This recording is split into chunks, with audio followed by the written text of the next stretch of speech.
ako sa Dragon Seafood sa Malaysia. So, papakita ko sa inyo. Ito yung mga kasama ko.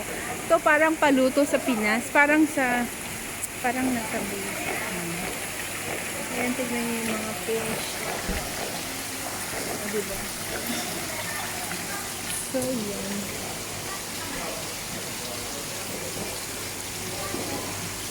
May mga shrimp. Naalala ko si TH Japan.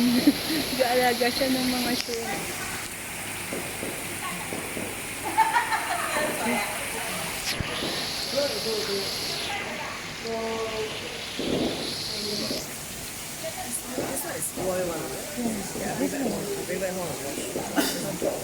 Yeah, because I put this here.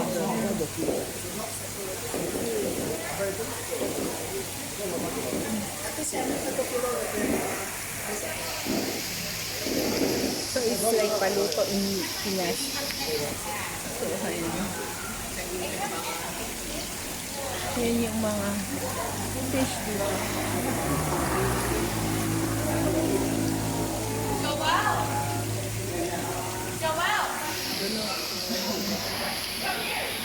Shrimp also.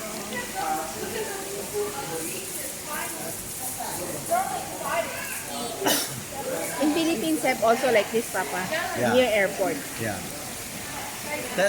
That fish is very expensive. That is how much? 600 ringgit per kilo. 600 plus ringgit per kilo. Yeah.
Guys, ayan, i-tour ko na kayo.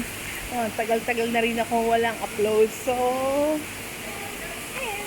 Thank you for watching. God bless us all. From Hey Pak Choy. Bye!